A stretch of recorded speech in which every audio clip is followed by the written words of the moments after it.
लड़की की भटकती आत्मा। ये घटना पोरबंदर की है। ये सत्य घटना सोनल नाम की एक लड़की की है। सोनल एक मध्यम वर्गीय परिवार में जन्मी और पली बड़ी। अपने स्कूल के दिनों में सोनल काफी होशियार छात्रा रही। घर में माता पिता की हर बात मानना और घर परिवार के कामकाज में हाथ बटाना सोनल का स्वभाव था। जब सोनल 12वीं कक्षा में थी तब एक दिन अपनी सहेली के साथ पोरबंदर के समंदर किनारे घूमने गई। समंदर किनारे दोनों सहेलियां पानी में पैर भिगोने और बातें करने में मस्त थीं। तभी अचानक समंदर की ओर से तेज हवा का झोंका सोनल की ओर आया और पलक झपकते ही वह हवा का झोंका जैसे उसके शरीर से आर पार होकर गुजर गया।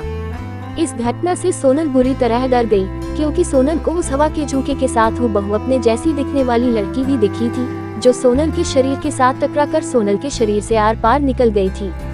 उस वाकये के बाद सोनल की जिंदगी ही बदल गई।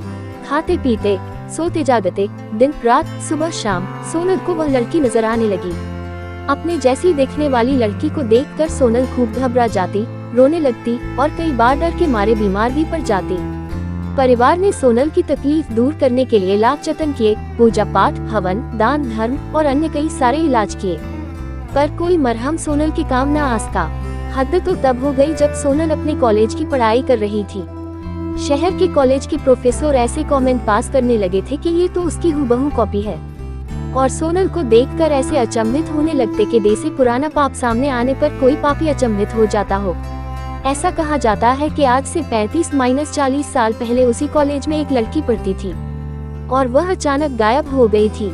माना जाता है कि कॉलेज प्रशासन से जुड़े कुछ लोगों ने उस लड़की को अगवा करके उसका बलात्कार करके उसे मार दिया था और उसके शरीर के कुछ टुकड़े सीजा की जमीन में दफना दिए थे और कुछ समंदर किनारे फेंक दिए थे।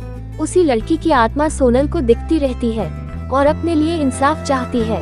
सोनल आज भी अपने जीवन में कभी कभी उस लड़की की परछाई देखने का अनुभव करती है, पर अब सोनल ने अपने डर का सामना करना सीख लिया है और इस बात को समझ लिया है कि अगर हकीकत में ऐसी कोई दुखदाई घटना उस लड़की के साथ हुई होगी तो समय आने पर उस राज से पर्दा उठेगा और दोषियों को सजा मिलेगी।